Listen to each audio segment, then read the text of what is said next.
Chapter 1.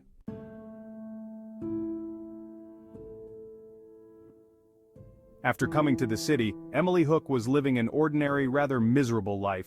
She had to work in Rex, the most famous pub in the city, for her livelihood and to support her higher studies. Although this job couldn't be considered a respectable one, it was still the most suitable for her. She could easily attend her college during the day and work night shifts. Furthermore, the salary and allowances there were much higher than a full-time job. I was the only daughter of a single parent. My mother died at the time of my birth, and my father was a drunken person. I wanted to marry her to an old man for money. She somehow managed to escape from the clutches of her greedy father and arrived in the city. Since then, she has been supporting her life solely.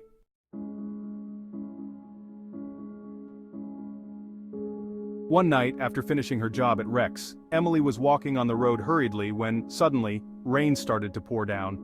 Emily was completely drenched due to this unexpected rain. She moved her head to find shelter and saw a small tea stall, which had a shed above to protect the tea cellar. Though the tea stall was already closed by this time, the shelter was quite enough to protect her from the direct rain. I dragged my wet body there and tried to squeeze water from my badly drenched skirt. Her body started to shiver due to the mixed effect of rain and wind. Although it was not the rainy season in July, the climate in the city becomes completely strange due to the constant threat of summer showers, typhoons and thunderstorms at night, and hot waves during the day. She always carried an umbrella with her, but today she couldn't carry it while going to her job. I was rubbing my hands to get some heat.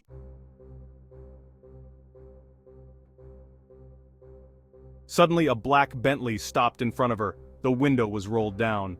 A cold voice drew her attention. She looked up to find the source of the voice and was surprised to see the person in the driving seat. He was Christopher Hughes, the co-owner of Rex. S2, get in. Are you planning to catch a cold standing here all night? Christopher Hughes spoke harshly. Emily had never encountered him during her 6 months work period, but she had heard a lot about him from her colleagues.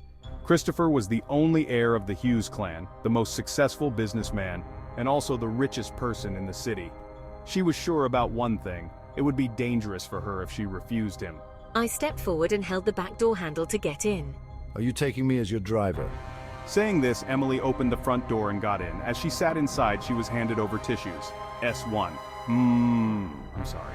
She took the tissues and wiped her face. S1, thank you, sir. S2, wipe your face. Please drop me at Mother Mary Women Hostel, Emily requested in a meek voice.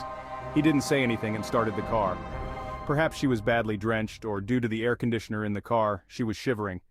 As Christopher Hughes noticed her miserable condition, he immediately turned off the air conditioner. After a few minutes, he found her leaning on one side unconsciously.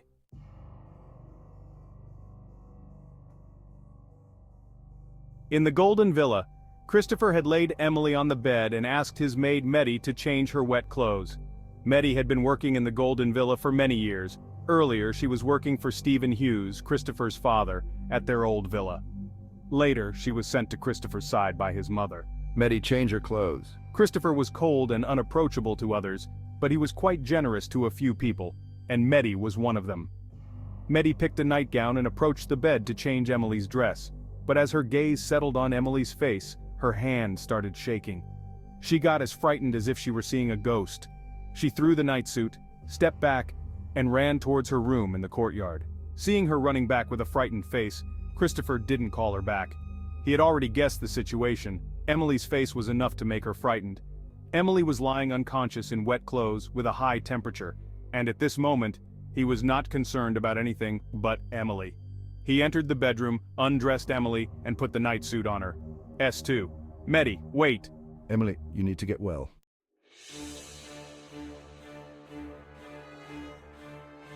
The person on the other side of the call was Dr. Mark Pattison, the most talented physician in the country and a childhood friend of Christopher. He stood dumbfounded. It was 3:30 in the morning. What was the urgency of calling him at this hour of the night? Since he didn't have the audacity to question or refuse the command, nor could he afford to offend the person, he immediately got up, picked his medical box, and left for the villa. Mark, I need you here now. In the Golden Villa, Christopher had laid Emily on the bed and asked his maid Meddy to change her wet clothes. Meddy had been working in the Golden Villa for many years. Earlier, she was working for Stephen Hughes, Christopher's father, at their old villa. Later, she was sent to Christopher's side by his mother. Christopher was cold and unapproachable to others, but he was quite generous to a few people. And Mehdi was one of them. Mehdi picked a nightgown and approached the bed to change Emily's dress, but as her gaze settled on Emily's face, her hands started shaking. She got as frightened as if she were seeing a ghost. She threw the nightsuit, stepped back, and ran towards her room in the courtyard. Seeing her running back with a frightened face, Christopher didn't call her back.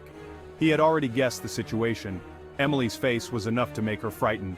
Emily was lying unconscious in wet clothes with a high temperature, and at this moment he was not concerned about anything but Emily. He entered the bedroom, undressed Emily, and put the nightsuit on her. Emily's body was still burning with a high fever, and Mark had not arrived yet. S2, Mehdi, wait. He must be courting death. As his temper started to rise, the creaking sound of a car stopping came from outside, and in the blink of an eye, Mark Pattison, the most renowned physician, appeared in front of him, almost breathless. Christopher, what's going on?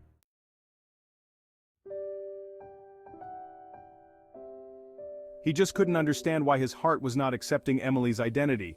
Since the day he first saw her in the Rex, he had already checked her background, not once, but twice.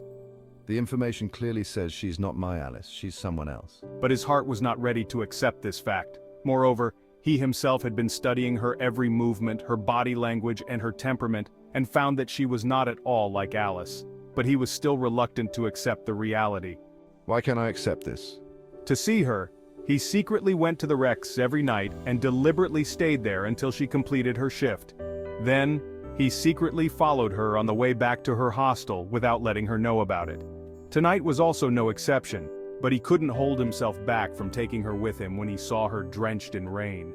Now that she was so close to him, in his house, on his bed, he couldn't resist the urge to touch and feel her. To clear his doubt, he also wanted to seize this opportunity to check if she really had this face, or if she had undergone plastic surgery to look like this. He patiently checked every side of her face but could not find a slight presence of a knife cut. His hand was busy examining every detail of her face when suddenly her lips parted. A faint sound came from her mouth. Christopher pulled his hand back and stared at her with deep eyes as if he were trying to assess something. Suddenly, Emily changed her sleeping position to another side. Noticing her action, Christopher frowned. He was about to take her to shift her position towards him when suddenly, he heard a knock on the door. S1. Ah. Who's there?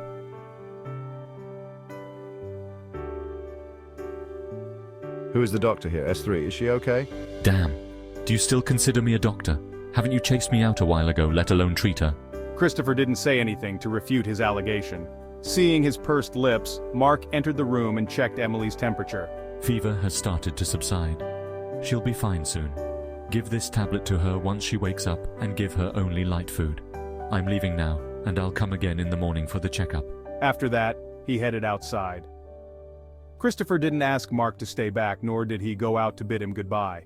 He got up, changed into a nightsuit, and lay down beside Emily. Despite having mysophobia, he hugged her sweating body without any hesitation. Rest well, Emily.